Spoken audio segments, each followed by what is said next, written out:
Firman Tuhan Harian.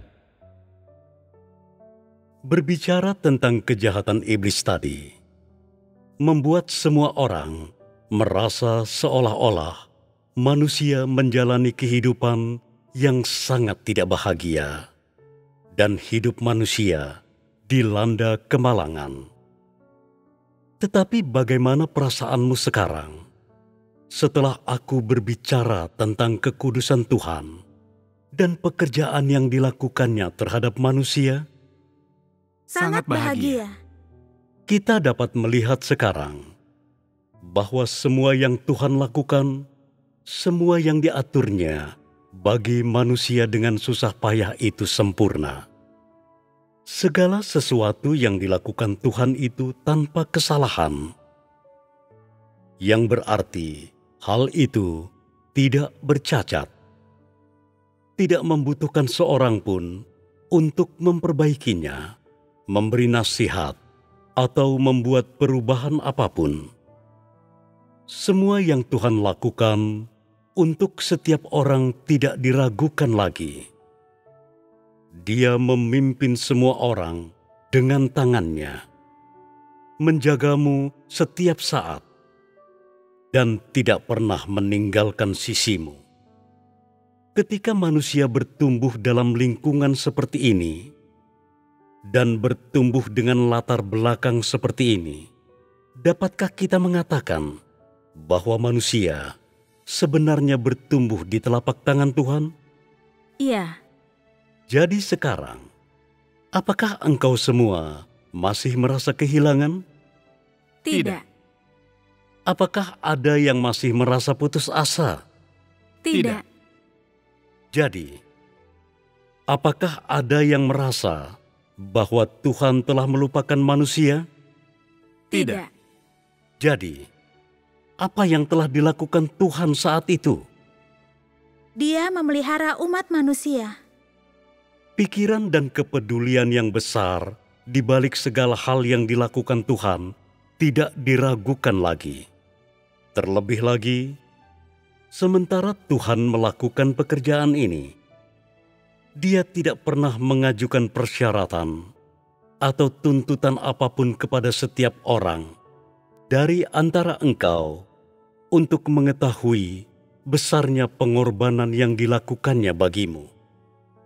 Karena itu, engkau merasa sangat bersyukur kepadanya.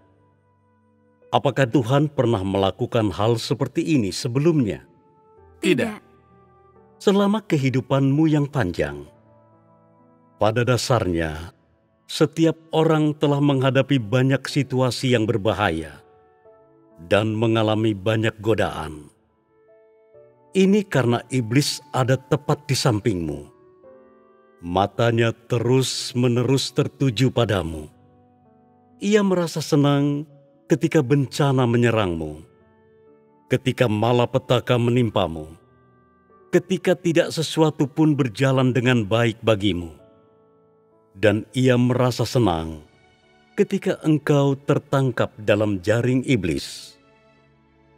Adapun Tuhan, Dia selalu melindungimu, menjaga engkau dari kemalangan demi kemalangan, dan bencana demi bencana. Inilah sebabnya mengapa aku mengatakan bahwa segala sesuatu yang dimiliki manusia, kedamaian dan sukacita, berkat dan keselamatan pribadi, sesungguhnya semua itu berada di bawah pengendalian Tuhan. Dan Dia membimbing serta menetapkan kehidupan dan nasib setiap orang. Tetapi, apakah Tuhan memiliki pandangan yang sangat tinggi tentang kedudukannya, seperti dikatakan oleh beberapa orang? Apakah Dia memberitahu engkau, "Akulah yang terhebat dari semuanya. Akulah yang bertanggung jawab atas engkau semua.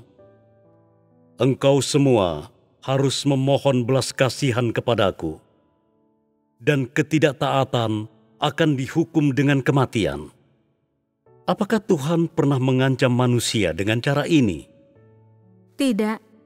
Apakah Dia pernah berkata, Manusia itu tak bermoral, sehingga tidak masalah bagaimana aku memperlakukan mereka. Perlakuan sewenang-wenang boleh-boleh saja. Aku tidak perlu mengatur semuanya dengan sangat baik bagi mereka. Apakah Tuhan berpikir seperti ini? Tidak. Jadi, apakah Tuhan telah bertindak seperti ini? Tidak.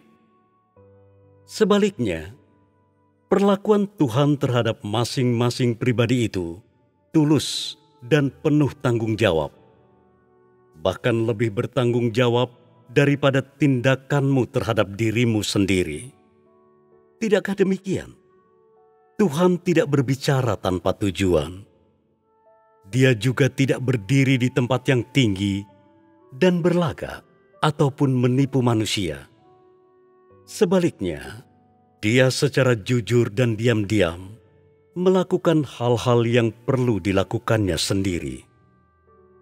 Hal-hal ini membawa berkat, kedamaian, dan sukacita bagi manusia. Membawa manusia ke hadapan pandangan Tuhan dan ke dalam keluarganya dengan damai dan bahagia. Dan hal-hal ini memberi manusia alasan yang benar, pemikiran yang benar, penilaian yang benar, dan kerangka berpikir yang benar yang mereka butuhkan untuk datang ke hadapan Tuhan dan menerima penyelamatan Tuhan. Jadi, apakah Tuhan pernah bermuka dua terhadap manusia dalam pekerjaannya? Tidak.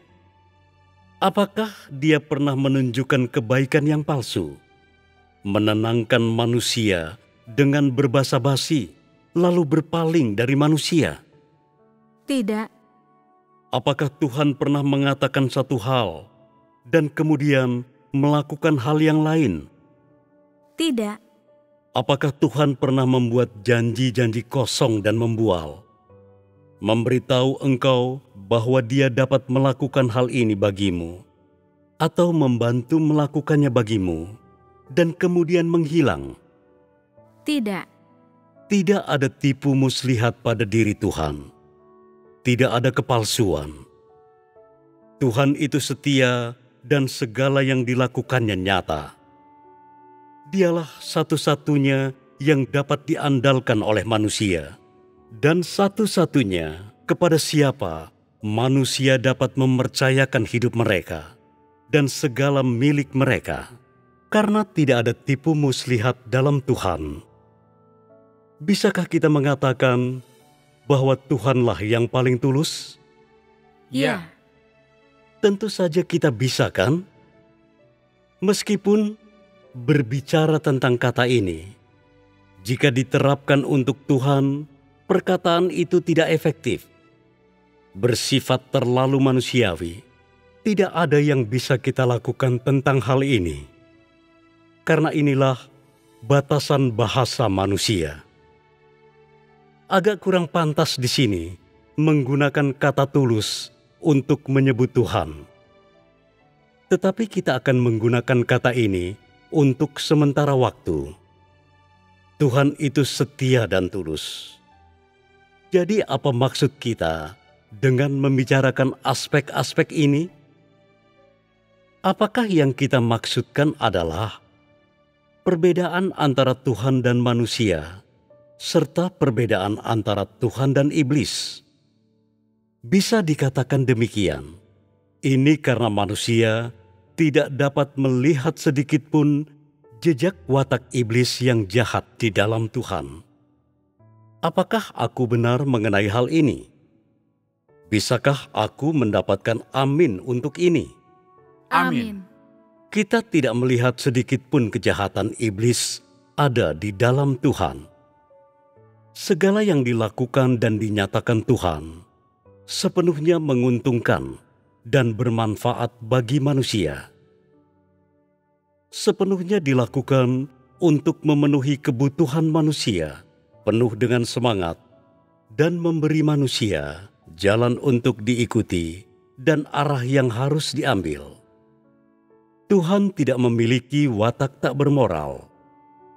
Dan terlebih lagi, jika sekarang kita melihat segala yang Tuhan lakukan, dapatkah kita mengatakan bahwa Tuhan itu kudus?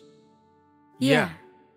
Karena Tuhan tidak memiliki kerusakan sebagaimana manusia, dan wataknya tidak mirip atau sama dengan watak rusak manusia atau hakikat iblis.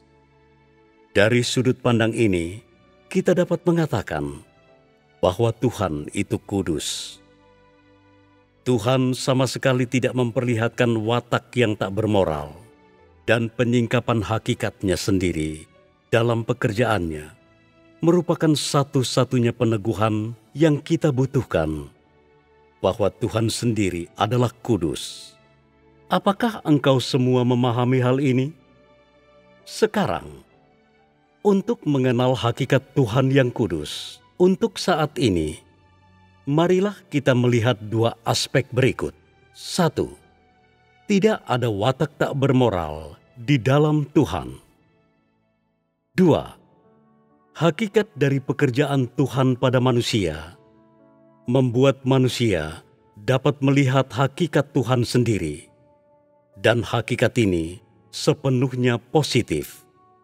Karena hal-hal yang dihasilkan setiap macam pekerjaan Tuhan kepada manusia, semuanya adalah hal-hal yang positif. Pertama-tama, Tuhan menghendaki agar manusia jujur. Bukankah ini positif? Tuhan memberi manusia kebijaksanaan. Bukankah ini positif? Tuhan membuat manusia mampu membedakan antara yang baik dan yang jahat. Bukankah ini positif? Dia membuat manusia dapat memahami makna dan nilai dari kehidupan manusia. Bukankah ini positif? Dia membuat manusia dapat meneliti hakikat manusia, peristiwa, dan hal-hal yang sesuai dengan kebenaran.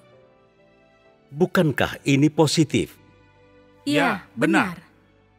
Dan hasil dari semua ini adalah bahwa manusia tidak lagi tertipu oleh iblis, tidak lagi terus dicelakakan oleh iblis atau dikendalikan olehnya.